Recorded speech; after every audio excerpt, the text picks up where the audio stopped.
अच्छा जी, आज हम लोगों ने करनी है एक्सरसाइज नंबर 3.2 3.1 हमारी कंप्लीट हो गई है। इसका हमने करना है क्वेश्चन नंबर 2। क्वेश्चन नंबर 1 नहीं हम कर रहे हैं इसका। Question number 1 paper point of view से इम्पोर्टेंट नहीं है, मतलब कि जो क्वेश्चन नंबर 1 है वो पेपर वो काम आता ही नहीं है। आप ये कैलकुलेट ये सोच लो कि वो आता ही, तो हम वो नहीं कर रहे, हम क्वेश्चन नंबर 2 कर रहे हैं। अच्छा जी, अब हमें वो कह रहा है क्वेश्चन नंबर 2 में कि इनवर्स फाइंड करना है। ये हम लोगों ने पीछे किया है जब हम लोगों ने क्वेश्चन नंबर 12 किया था, जहां पे हमने एक्स की वैल्यू निकाली थी। तो फिर भी मैं आपको ये क्वेश्चन नंबर 2 का पार्ट 3 करवा रहा हूँ, क्योंकि इसमें अयोटाज हैं, तो इसलिए ये मैं खुद करवा देता हूँ। जो 1 2 वाला है वो आप इजीली कर लेना। अब इनवर्स कैसे फाइंड करते हैं, तो सबसे पहले तो आप इसको एक नाम दोगे।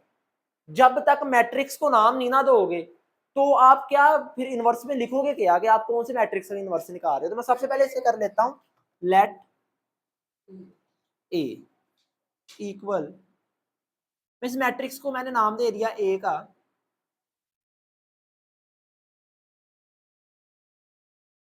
ले जी। अब मुझे इनवर्स फाइंड करना है। इनवर्स कैसे फाइंड करते थे, ए का इनवर्स इक्वल अजाइंट ए ओवर ए का डिटर्मिनेंट। और ये आप पीछे क्वेश्चन नंबर 12 में करके आ चुके हो ये काम, ऐसा ही है ना। मैं फिर भी आपको 3.2 में ये क्वेश्चन इसलिए करवा रहा हूँ कि इसमें एयोटा है। वैसे आपको एक एयोटा वाला भी क्वेश्चन किया था, हमें पता है एयोटा स्क्वायर इक्वल टू -1 होता है। तो मैं इसे एक इक्वेशन का नाम दे लेता हूँ। नाम क्यों देना है, हमने 3.1 में सीखा था, मैं फिर भी बता देता हूँ, क्योंकि नाम जब हमने इनकी वैल्यूज निकालनी आखिरकार इधर पुट भी तो करनी है। तो सबसे पहले हम निकाल लेते हैं ए का डिटर्मिनेंट।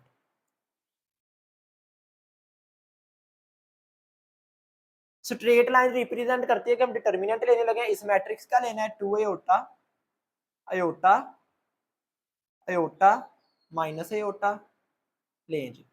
अच्छा जी, अब डिटर्मिनेंट कैसे लेते थे, अगर आपको 9th क्लास थोड़ी बहुत याद हो तो ये वाला इससे मल्टीप्लाई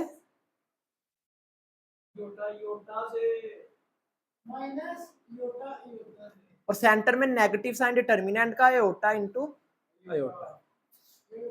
अच्छा, अब ना एक क्वेश्चन बच्चों की तरफ से अक्सर आता है डिटर्मिनेंट में, जो वो कहते हैं कि ये वैल्यू तो हम पहले लिख सकते हैं, ये बाद में लिख सकते हैं। नहीं कर सकते आप इन दोनों की जगह आगे पीछे कर सकते हो। इस पूरी वैल्यू की जगह इधर और ये पूरी इधर नहीं लेके आ सकते, ये ज़हन में रखना है। इनको पहले लिखते हैं और इनको बाद में।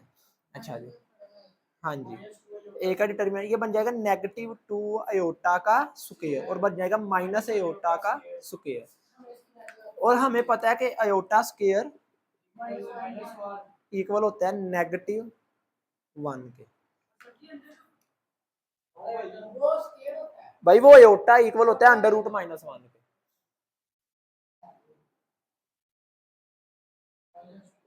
इधर एयोटा स्क्वायर की जगह है -1 -1। ठीक है, एयोटा स्क्वायर इक्वल टू -1 होता है। तो माइनस माइनस ये +2 हो गया, ये भी +1 हो गया। तो ए का डिटर्मिनेंट क्या आ गया मेरे पास 3, ले जी 3 आ गया। अब मुझे निकालना है अजाइंट ए वाले का क्या निकालना है, अजाइंट। तो मैं लिखूंगा अजाइंट ए इक्वल, अजाइंट कैसे लेते हैं, डायगोनल की जगह चेंज और इनके साइन चेंज। तो ये आ जाएगा नेगेटिव एयोटा और नेगेटिव एयोटा। नहीं जी, मेरे पास अजाइंट भी आ गया और डिटर्मिनेंट भी आ गया। अब मैं इन वैल्यूज को पुट करता हूँ इक्वेशन, इसलिए मैंने इसको नाम दिया था। अगर मैं नाम नहीं देता तो फिर मैं उसको क्या कहता कि मैं किस इक्वेशन में से पुट कर रहा हूँ। तो मैं इधर लिखूंगा by putting the values in equation 1। Equation 1 में मैं वैल्यूज पुट कर रहा हूँ, तो मेरे पास क्या बन जाएगा, ए इनवर्स इक्वल अजाइंट ए की वैल्यू क्या आई है, -1 negative aorta negative aorta 2 aorta और डिटर्मिनेंट की जगह पे आ जाएगा 3। हुसनैन एयोटा की वैल्यू -1 नहीं होती, एयोटा स्क्वायर की वैल्यू -1 होती है। अगर एयोटा स्क्वायर होता फिर मैं -1 इधर पुट कर देता एयोटा, हाँ जी, फिर मैं कर देता, फिर जरूर कर देता। तो बस अब आप इस 3 को अंदर हर एक एलिमेंट से डिवाइड करवा दो। बस इनवर्स आ गया, ये इनवर्स ऐसे ही निकालते हैं और क्या होता है। इससे मजीद ही इसने सोल्व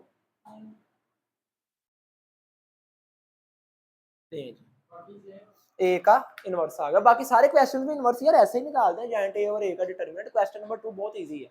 और जो सा इससे आ गया क्वेश्चन नंबर 3, वो तो इनवर्जन मेथड है, वो भी आप लोगों ने 1.9 में 1.4 में किया हुआ है, 1.6 में, सॉरी 1.6 में किया हुआ है, तो बहुत आसान है वो भी। लेकिन हम आज के लिए सिर्फ इतना ही कर रहे हैं, कल आप लोगों ने क्वेश्चन नंबर 3.2 और क्वेश्चन नंबर 2 करके आना। अच्छा जी, आज हम लोगों ने ना करना है एक्सरसाइज नंबर 3.2 का क्वेश्चन नंबर 3। क्वेश्चन है सोल्व द लीनियर इक्वेशंस। तो अब ये क्वेश्चंस ना हम लोगों ने 9th क्लास में भी किए थे 1.6 में, जो क्रैमर रूल और इनवर्जन मेथड था, और उसमें से एक लॉन्ग आता होता था। अब इन क्वेश्चंस में देखने में आपको थोड़े अजीब इसलिए लग रहे हैं क्योंकि वहां पे ना एक्स और वाई होते थे, मतलब यहाँ पे एक्स और यहाँ पे वाई होता था। यहाँ पे उसने x1 और x2 दे दिया, मतलब वेरिएबल देखें, एक्स वाई हो, ए बी हो, कुछ भी हो, उसका मेथड चेंज नहीं होना। यहाँ पे x1 और x2 है, आप यही समझिए कि ये दो डिफरेंट वेरिएबल है, एक x1 है और एक x2 है। अच्छा, अब उसने ना आपको ऊपर रिस्ट्रिक्ट नहीं किया कि किस मेथड से करना है। ये मैंने जब मैं 9th क्लास का मैथ करवाता हूँ तो मैं बच्चों को बताता हूँ 1.6 में भी, अगर तो एग्जामिनर ने आपको नहीं बोला कि इनवर्जन से करो या क्रैमर से करो, तो आपके पास दोनों ऑप्शन है, जो आपको आता है या जो आपको इजी लगता है उससे आप कर दो। और मैं रिकमेंड करता हूँ क्रैमर रूल, इजी है वो। अच्छा, अब यहाँ पे भी उसने रिस्ट्रिक्ट नहीं किया, हमारे पास दोनों ऑप्शन अवेलेबल है। ज्यादातर टीचर्स करवाते हैं इनवर्जन से, उसकी रीजन क्योंकि अभी हम जो एक्सरसाइज कर रहे हैं उसमें हम इनवर्स लेना सीखे, तो इसलिए वो कहते हैं कि इनवर्जन से ये करना चाहिए। बट हम लोग इसको किससे कर लेते हैं, क्रैमर से, क्योंकि वो थोड़ा इजी है, हमें तो इसका आंसर चाहिए है ना, तो हम क्रैमर से कर लेते हैं, इनवर्जन से करना कोई शर्त नहीं है। तो क्रैमर रूल के लिए सबसे पहले हम लोग इसके ना मैट्रिसेस बनाते होते थे, मैट्रिक्स फॉर्म में लेके आते थे, अगर आपको याद हो तो। अच्छा, अब एक इनमें से मैट्रिक्स बनता था जो कि होता था x, जो कि होता था x, और एक मैट्रिक्स बनता था ax, और एक बनता था ay, अगर आप लोगों को याद हो तो। तो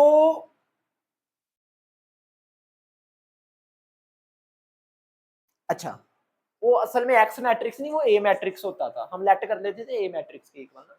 अच्छा, तो मैं यहाँ पे लेट कर लेता हूँ, मैं इसे मैट्रिक्स फॉर्म में लेके आ रहा हूँ। मैं कहता हूँ ए, एक मैट्रिक्स बनाते हैं ए,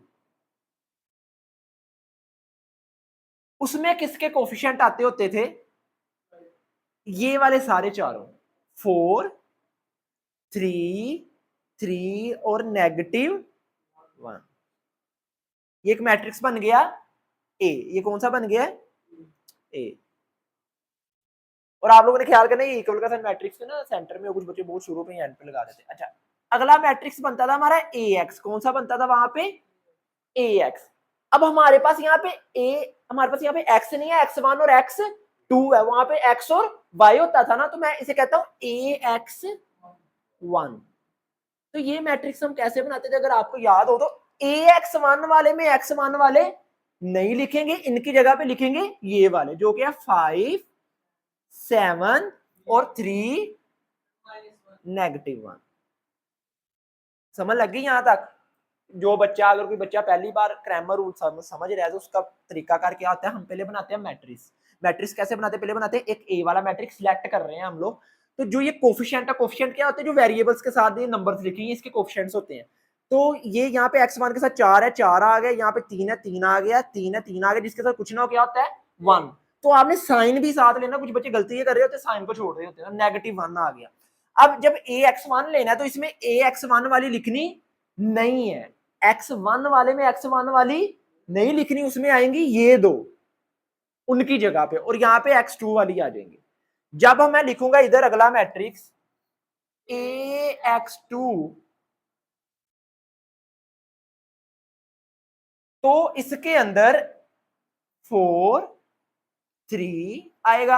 अब इसमें x2 वाली नहीं आएंगी, उसकी जगह पे आएंगी 5 और, ये हम क्रैमर रूल सीख रहे हैं, 9th में किया था, ठीक है, समझ लग गई यहां तक। यहाँ तक कोई मुश्किल तो नहीं है, बस ये मैट्रिक्स बनाना इसमें काम होता है, बाकी 2/2 के डिटर्मिनेंट है बहुत आसान है। अच्छा अब मुझे x1 की वैल्यू निकालनी है, कैसे निकालूंगा? आप इक्वेशंस बना लोगे, x1 इक्वल x ए x1 का डिटर्मिनेंट डिवाइडेड बाय a का डिटर्मिनेंट, ये होती थी x1 की वैल्यू, याद आ रहा है? जब हम x की वैल्यू कैसे निकालते थे, ax का डिटर्मिनेंट ओवर a का डिटर्मिनेंट, ठीक है। इसे मैं कह लेता हूं इक्वेशन 1, क्योंकि इक्वेशंस को नाम देने जरूरी है जब हमने इसमें वैल्यूज पुट करनी है। तो अब मैं x2 की वैल्यू कैसे निकालूंगा, इधर आ जाएगा a x2 का डिटर्मिनेंट ओवर a का, इसे मैं इक्वेशन 2 कह लेता हूं। समझ लग गई यहां तक? क्या ये नजर नहीं आ रहा?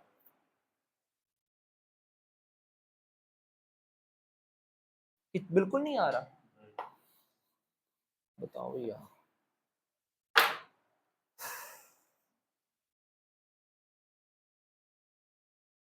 अच्छा x2 को मैं कैसे लेट करूंगा, इधर लिखूंगा a x2 का डिटर्मिनेंट ओवर a का, और इसे मैं कह लूंगा इक्वेशन 2। आसान है, आसान है, हम सिर्फ ग्रामर रूल ही कर रहे हैं, थोड़ा सा चेंज ये है, x और y की जगह x1 और x2 है।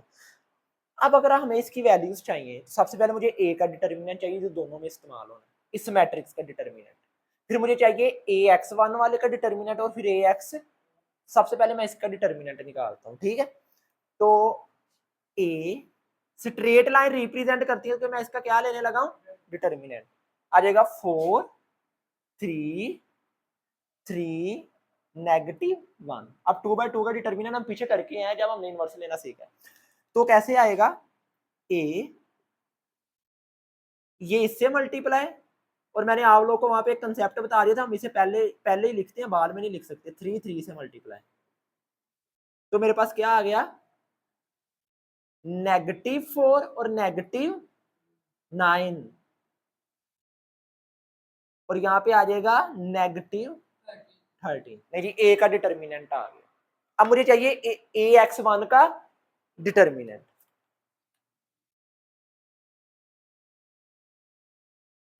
अच्छा जी, उसके लिए मैं क्या करता हूं, ए x1 का डिटर्मिनेंट, तो ए x1 वाला मैट्रिक्स क्या है, 5 3 7 और -1। अच्छा जी, ये इससे मल्टीप्लाई, 5 इंटू -1 -7 इंटू 3, तो मेरे पास आ जाएगा -5 और -21, प्लस माइनस -7 और इनको मैं ऐड करूंगा तो -26। समझ लग गई यहां तक? पक्का? अब ऐसे ही मैं किसका डिटर्मिनेंट निकालूंगा, ax, मैं ना जो मार्कर ब्लू से कर रहा हूँ आपने मार्कर से मेंशन करना है। अब ना देखें, अगर आप मार्कर से करेंगे ना तो एग्जामिनर को पता चल रहा है, अच्छा इधर a का डिटर्मिनेंट ये ax1 का प्रोमिनेंट हो रहा है आपका सारा ना स्टेप्स। तो ax2 का डिटर्मिनेंट इक्वल, ax2 की वैल्यूज क्या, 4 3 5 7। समझ लग गई ना? तो इनको मैं करवाऊंगा तो मेरे पास आ जाएगा 4 को 7 से, -5 को 3 से, 4 7 जा 28, -5 3 जार 15, तो इनको मैं माइनस करूंगा तो क्या आ जाएगा, 13। ले जी, ये मेरे पास तीन सारी वैल्यूज आ गई मेरे पास, ए x1 का डिटर्मिनेंट आ गया, ए का डिटर्मिनेंट आ गया, x2 का डिटर्मिनेंट आ गया और ए का डिटर्मिनेंट। अब मैं इन वैल्यूज को इधर पुट करूंगा और मेरे पास इनके आंसर्स आ जाएंगे, बहुत आसान। इससे आगे आ रहा है बोर्ड, कितना को, इतना इतना इतना,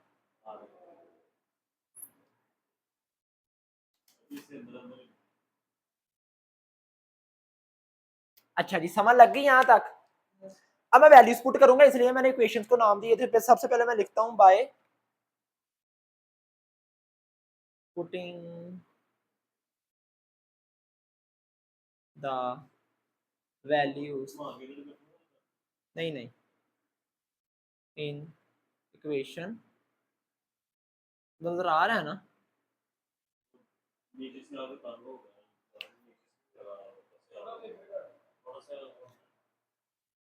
फिर यहाँ तक आ रहा है,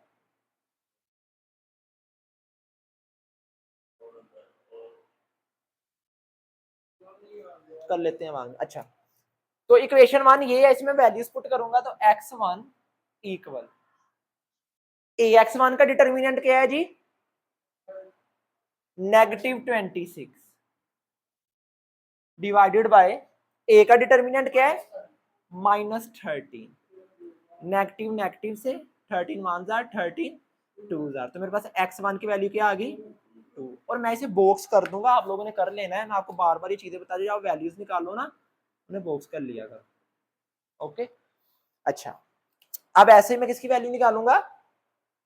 x2 की। तो अब मैं इक्वेशन 2 में वैल्यूज पुट करूंगा by putting the values in equation 2। इसलिए मैं इक्वेशंस को नाम देता हूं। इक्वेशन 2 में वैल्यूज पुट करूंगा तो ये x2 है, x2 इक्वल x2 का डिटर्मिनेंट क्या आया जी? 13 डिवाइडेड बाय -13। ये x2 का डिटर्मिनेंट पड़ा है जो इसमें मैंने वैल्यूज पुट की है, और a का डिटर्मिनेंट 13, और जब मैं इनको सब डिवाइड करूंगा तो आएगा नेगेटिव वैल्यूज आ गई।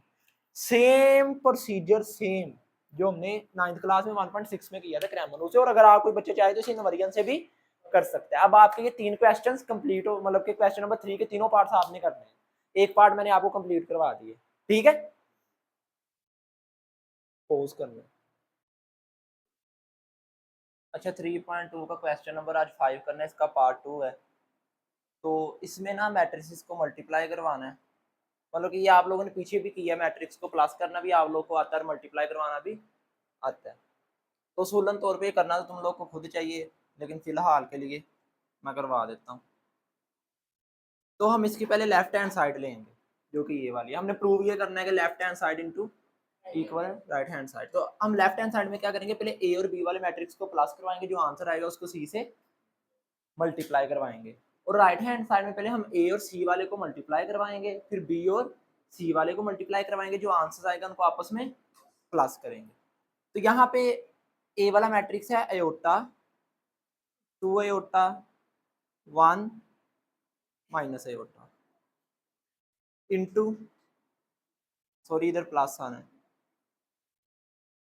ये वाला प्लस, बी वाला मैट्रिक्स है माइनस अयोटा 1 2 अयोटा और अयोटा, ब्रैकेट क्लोज, मतलब कि हमने ए प्लस बी लिख लिया और ब्रैकेट क्लोज कर ली, इनटू सी। अब देखो ना, सी के दो तरीके हैं लिखने के, यहाँ तो आप सी को ऐसे लिख लो वक्ती तौर के लिए, क्योंकि इसको अभी हमने यहाँ पे वैल्यूज पुट नहीं करनी, मतलब कि अभी हमने इसको यूज नहीं करना, जब तक ये दोनों आपस में ऐड नहीं हो जाते हम उसको इसके साथ मल्टीप्लाई, आपकी कॉपी का पेज होता है छोटा, तो देखो यहाँ पे, यहाँ सी वाला मैट्रिक्स फिलहाल सी लिख लो, जब ये दोनों आपस में ऐड हो गए फिर आप सी की वैल्यू पुट कर देना। एक तरीका ये है कि एक ये होता है कि आप सी को साथ साथ ही लिखते आओ, तो बेहतर यही है कि आप सी को फिलहाल ऐसे लिख लो, इससे ये होगा कि आपकी जगह थोड़ी बचेगी फिर, क्योंकि जब ये ऐड हो जाएंगे इधर से भी मैट्रिक्स कम हो जाएंगे, फिर आप सी की वैल्यू इधर रिप्लेस कर देना।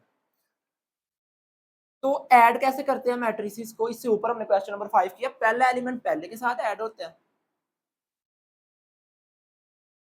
ये वाला इससे ऐड होगा तो बन जाएगा 2 अयोटा प्लस 1, ये इससे ऐड होगा तो बन जाएगा 1 प्लस 2 अयोटा, और ये इससे ऐड होगा तो बन जाएगा माइनस अयोटा प्लस अयोटा।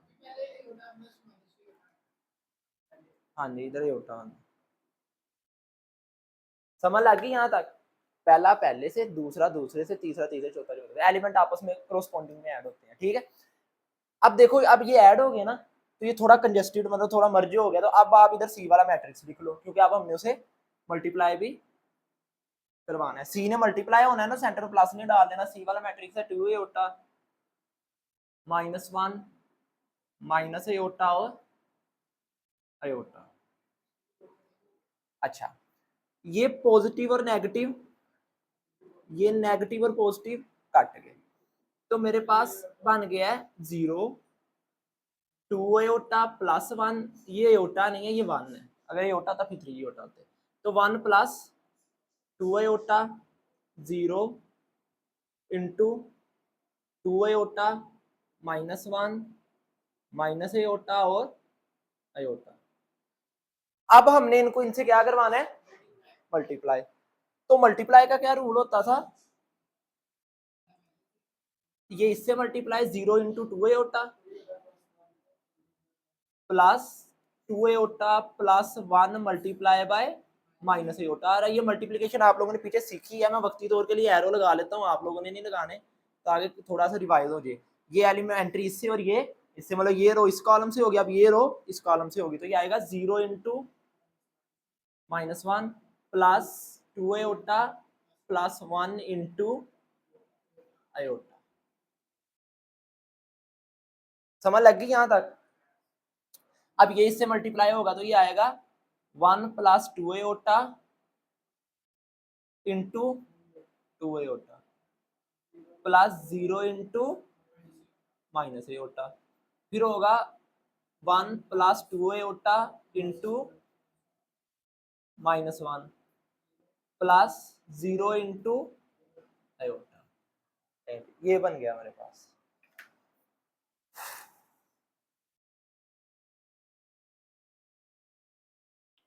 अब मैं इनको सोल्व कर लूंगा, तो 2 एओटा जब 0 से मल्टीप्लाई होगा तो 0 हो जाएगा, तो ये तो मतलब इसकी तो 0 बन गया ना, तो इसमें ऐड होने से कोई फर्क नहीं पड़ना, तो मैं इसको डायरेक्ट करवा रहा हूँ 2 एओटा इंटू एओटा, ये मेरे पास बन जाएगा एक बार हम इसकी इस साइड लिख लेंगे। अच्छा जी, 2 aorta into negative aorta -2 aorta square +1 into minus aorta, तो आ जाएगा माइनस एओटा।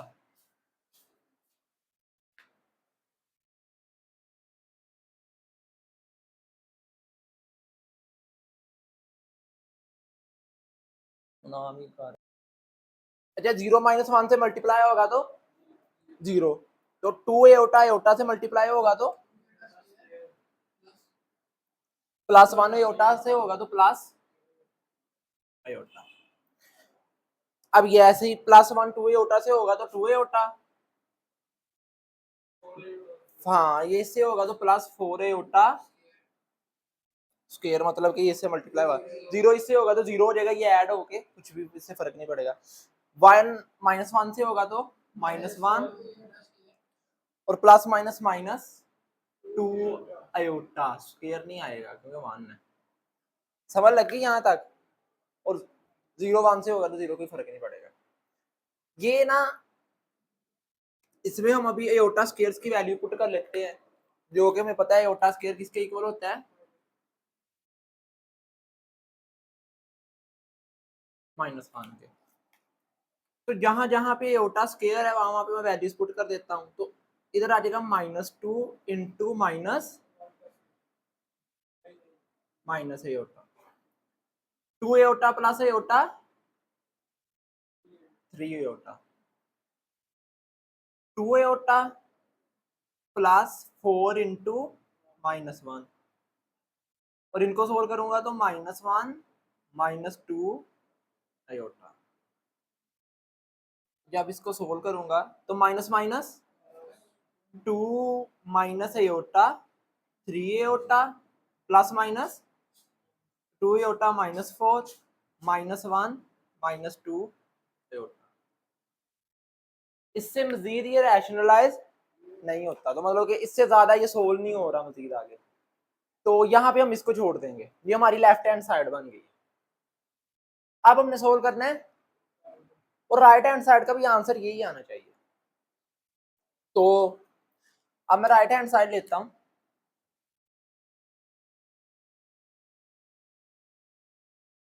वो मेरे पास क्या है, AC plus B C equal, तो ए वाला मैट्रिक्स क्या है, आयोटा, 2 आयोटा, 1 और माइनस आयोटा, और सी वाला 2 आयोटा, -1 माइनस आयोटा आयोटा। ये ए सी वाला मैट्रिक्स आ गया, प्लस प्लस का साइन। बी वाला मैट्रिक्स क्या है जी, माइनस आयोटा, 1 2 आयोटा आयोटा। साथ में आ जाएगा सी वाला मैट्रिक्स जो कि है 2 आयोटा, -1 माइनस आयोटा और आयोटा। तो इन दोनों को मल्टीप्लाई करवाऊंगा, इन दोनों को करवाऊंगा, जो आंसर आएंगे उनको आपस में, तो ये बनना चाहिए। इनको करवाऊंगा तो 2 iota square plus 2 iota into minus iota, ठीक है ना, ये इससे और ये हाँ स्क्वायर बन जाएगा जब ये इससे होगा। अच्छा हाँ जी, अच्छा जब पेज पे करना है ना, उसका बेहतरीन तरीका ये होता है, आप ए और सी को अलहदा मल्टीप्लाई करवा लो, बी और सी को फिर अगली बार मल्टीप्लाई करवा लो, फिर एक स्टेप के अंदर उनके आंसर को प्लस कर लो, क्योंकि पेज छोटा होता है। अच्छा जी, अब ये इससे होगा तो iota into -1 plus 2 iota into iota, ठीक है। फिर ये इससे होगा तो 1 into 2 iota plus minus iota into minus iota. फिर ये इससे होगा तो 1 into -1 plus minus iota into iota, plus का साइन। ऐसे इनको मल्टीप्लाई करवाएंगे, minus iota into 2 iota plus 1 into minus iota. फिर मैं करवाऊंगा minus iota into -1 plus iota into plus 1 into iota, ठीक है। फिर 2 iota into 2 iota plus iota into minus iota, फिर 2 iota into -1 plus iota into iota. लो जी, इससे आगे आप लोग खुद सोल्व कर लो, सिर्फ आप मल्टीप्लाई करवाने हैं और जो आंसर्स बन के होंगे वो आपस में प्लस करने हैं, तो ये बन जाए।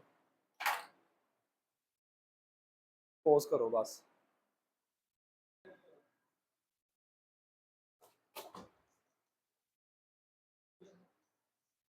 अच्छा, क्वेश्चन नंबर 6 का जो पहला पार्ट है वो कह रहा है कि हमने ये चीज प्रूव करनी है कि इन जर्नल, मतलब कि मैट्रिसेस के अंदर a प्लस बी का whole square is not equal to a का square plus 2ab plus.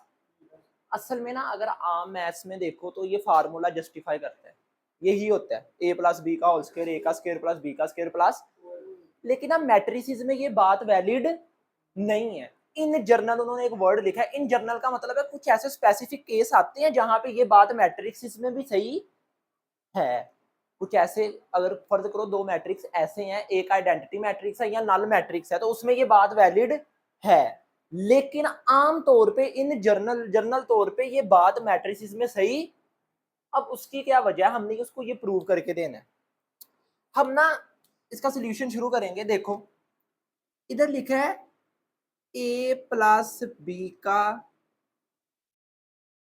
Whole square, इसे मैं ऐसे लिख सकता हूं a plus B into a plus B. आपको पता है पावर 2 हो तो इसका मतलब वो चीज आपस में कितनी बार मल्टीप्लाई हो रही है, 2 बार। लिख सकता हूं ना। अच्छा, अब मैं इसको मल्टीप्लाई करवाता हूं। पहला पहले से मल्टीप्लाई तो a का प्लस a b से होगा तो a b plus b a से होगा तो b a प्लस b का स्क्वायर। यहां तक समझ आ गई? अभी नहीं हुआ, सब्र करो। यहां तक समझ आ गई? अब आम तौर पे अगर कहीं पे लिखा हो 2 मल्टीप्लाई बाय 3 तो वो क्या होता है, और 3 मल्टीप्लाई बाय 2 लिखा हो तो वो भी क्या होता है, 6। इसलिए ना जब हम ये फार्मूला आम मैथ में ओपन करते हैं ना, वहां पे ए बी हो या बी ए हो तो हम कहते हैं आप इसे भी ए बी क्या है, लेकिन मैट्रिसेस में नहीं कह सकते। आप ये पीछे क्वेश्चन भी करके आए हो कि जब आप ए वाला मैट्रिक्स पहले रखते थे और बी वाला बाद में तो कोई और आंसर आता था, और बी वाला पहले रखते थे तो ए वाला बाद में रखते थे तो कोई और आंसर आता था। तो आप नीचे इसके रीजन लिखोगे इन जर्नल के मैट्रिसेस में आमतौर पे, इधर देखो, A B plus B A is not equal to 2ab। सुनो, मैं उसे कह रहा हूं कि आमतौर पे मैट्रिसेस में अगर मैं ए बी और बी ए को प्लस करूं तो वो 2ab नहीं बनते, क्योंकि इसका कोई और आंसर आता है और इसका कोई और आता है, लेकिन आम मैथ के अंदर इनके आंसर सेम आते हैं। समझ लगी ना यहां तक? तो बस आप नीचे इस रीजन दे दोगे, इंप्लाइज, इससे ये साबित होता है कि ए प्लस बी का whole square is not equal to A का square plus 2ab plus B का स्क्वायर। समझ लग गई? और ऐसे जो इससे अगला पार्ट है उसमें यहाँ पे माइनस है, उसमें यहाँ पे माइनस है, तो उसके यहाँ पे इधर भी माइनस आएगा और इधर भी आप सेम रीजन दे दोगे, minus A B minus B is not equal to minus 2ab, और नीचे इंप्लाइज पे ये रीजन दे दो। ठीक है ना? और जो इससे अगला है जो कि तीसरा पार्ट है, उसमें भी सेम रीजन है, वो मुझे लिखवा दो, मैं आपको करवा देता हूँ। A plus B into A minus B equal to A का square is not equal to, ये इसका तीसरा पार्ट है। तो हाँ जी, ये इसमें भी सेम सोल्यूशन, हम इसका सोल्यूशन करेंगे। सुनो, तो ए plus B into A minus B, तो जब मैं इसे मल्टीप्लाई करवाऊंगा ए से होगा तो ए का minus A B plus B A minus B का स्क्वायर। देखो ना, ये इससे हुआ ए का square minus A B plus B A minus B का स्क्वायर। अब ना आमतौर पे हम इसे काट देते होते थे, हम कहते थे ये दोनों सेम है, तो इधर भी हम सेम रीजन देंगे कि भाई ये दोनों सेम नहीं है, हम इधर वैसे लिख देंगे इन जर्नल, इसलिए ये कट भी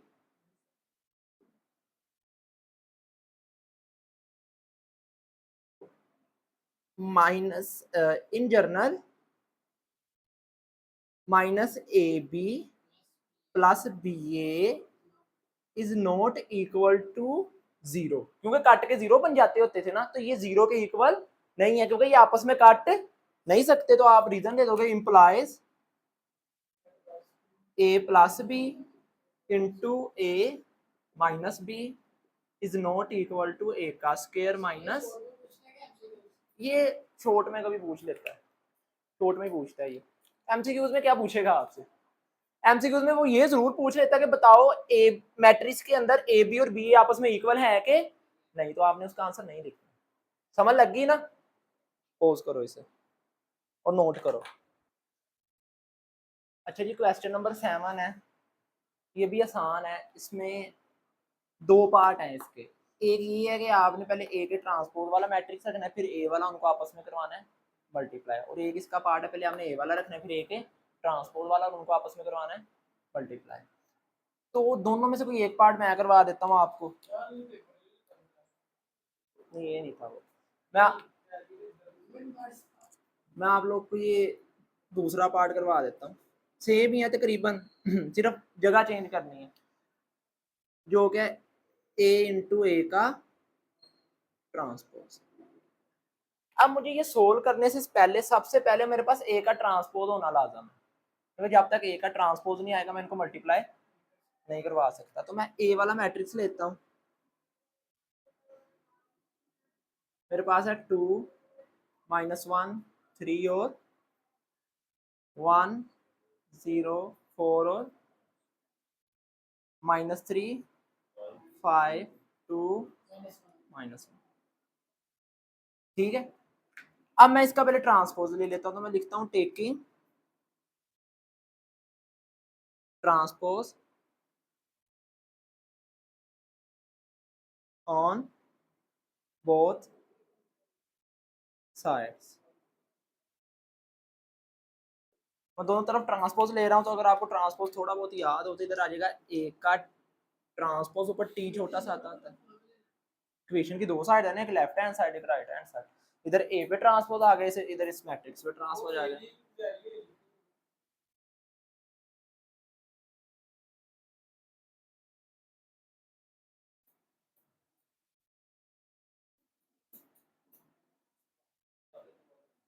और इस पे भी ट्रांसपोज।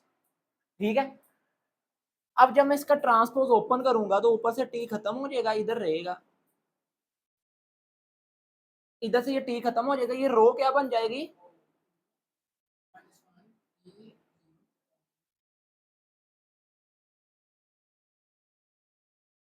अच्छा जी,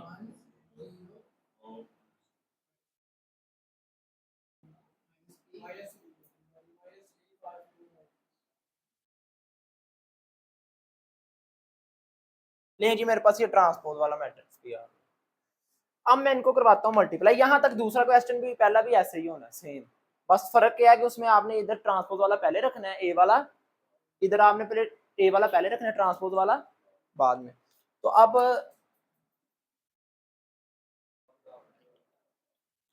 मैं इधर लिखूंगा ए इंटू ए का ट्रांसपोज इक्वल टू, ए की वैल्यू क्या है जी,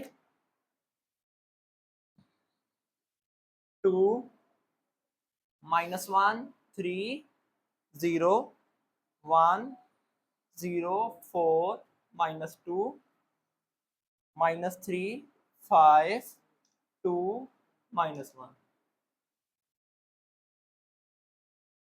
और इधर आ जाएगा ए के ट्रांसपोज की वैल्यू जो कि ये है 2 -1 3 0 1 0 4 -2 और -3 5 2 -1। अब हम लोगों ने इन दोनों को आपस में क्या करवाना है, मल्टीप्लाई, और ये लॉन्ग में आएगा क्वेश्चन अगर आएगा, ठीक है।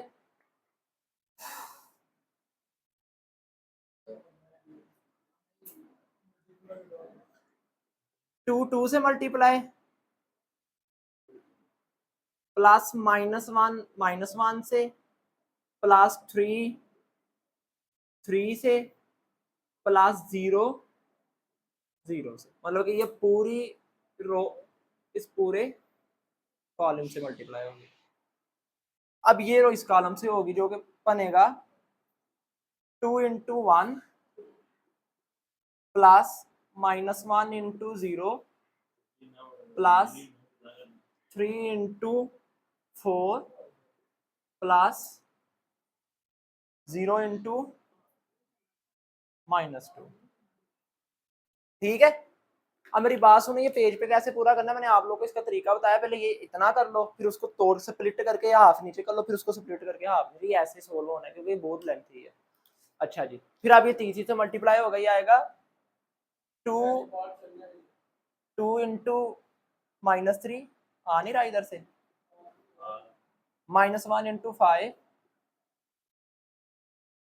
3 × 2 0 × -1। ठीक है,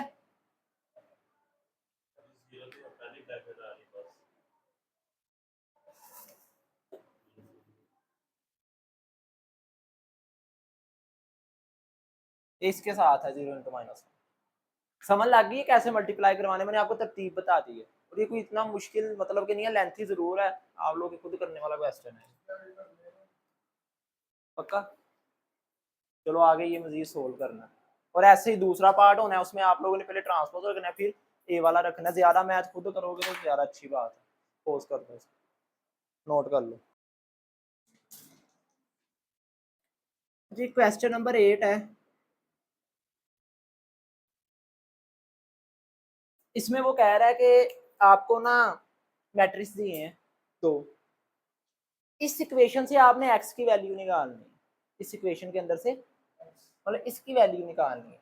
अब कुछ लोग पता क्या करेंगे, उधर ए की वैल्यू पुट करेंगे, इधर बी की पुट करेंगे, फिर सोल्व करके इनको आपस में माइनस करेंगे, एक्स के इक्वल एक मैट्रिक्स सेलेक्ट करेंगे जो एक्स वाई जी 4 एलिमेंट लेंगे, उसको वो फंस जाओगे आप लोग।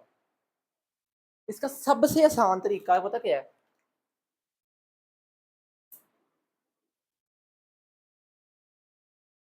ये इधर माइनस का इक्वेशन है ना, इधर माइनस का 2 है उधर जाके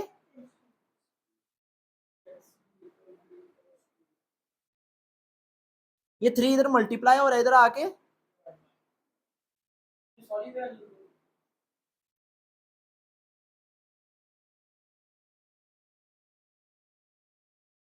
सुनो इधर बी की वैल्यू पुट करो, इधर ए की करो, ये 2 अंदर ए वाले हिसाब से एलिमेंट से मल्टीप्लाई होगा, उनको आपस में एक मैट्रिक्स बन जाएगा, उस एक मैट्रिक्स का 3 को सबसे।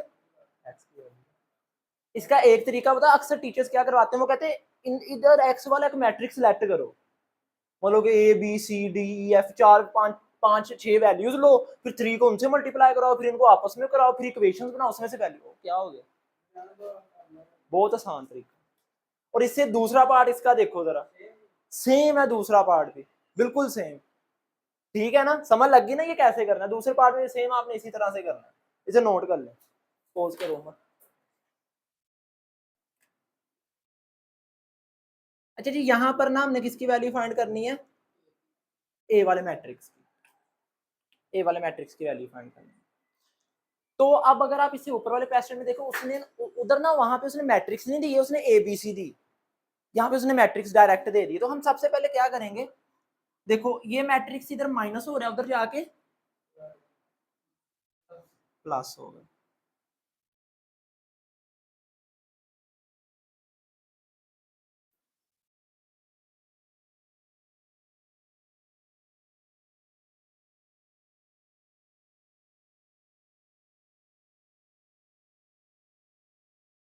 समझ लग गई इस बात की। ये वाला मैट्रिक्स इधर माइनस का था, इधर आके इन दोनों को प्लस करवाओ,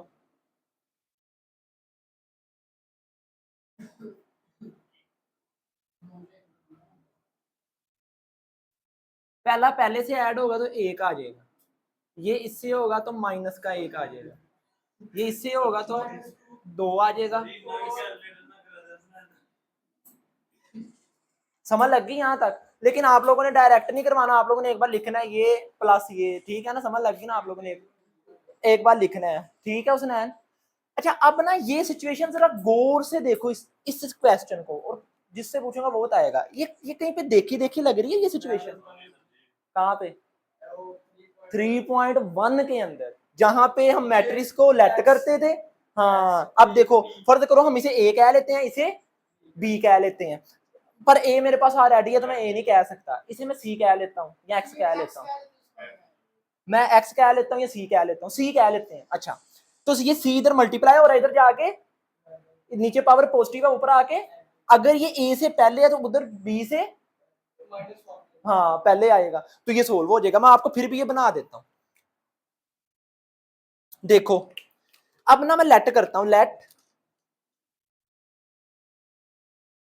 ए, इसको क्या कह लें, इसको सी कह लेते हैं,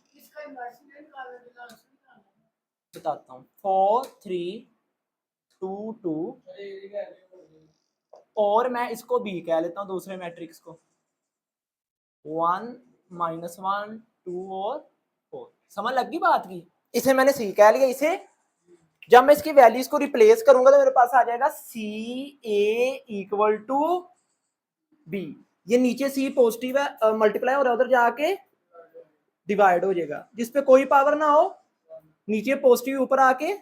अब मैंने आपको एक ट्रिक बताई थी, अगर इधर सी ए से पहले है तो उधर बी से पहले आएगा,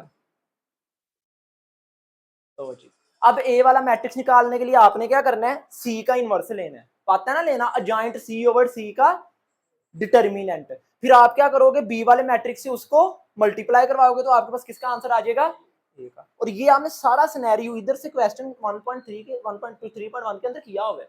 और एक चीज याद रखना, जब आप इसका डिटर्मिनेंट लोगे ना, उसको पहले डिवाइड नहीं अंदर करवा देना, मैंने तब आप लोगों को ये बात बताई है कि अगर आप पहले डिवाइड करवाओगे फिर आप जब बी से मल्टीप्लाई करवाओगे तो मुश्किल होगी, आपने पहले उसको ओवर में रहने देना है, फिर आपने सी और बी को मल्टीप्लाई करवाना है, जो एंड पे मैट्रिक्स बन गया उसके साथ डिटर्मिनेंट को डिवाइड करवा देना, तो आपके पास किसका मैट्रिक्स आ जाएगा। और इस तरह इसका दूसरा पार्ट है, उसमें पता क्या है, उसमें भी आप दूसरी साइड पे ले जाओगे, उसमें इधर ए पहले है मैट्रिक्स, तो इधर भी वो बाद में आ जाएगी।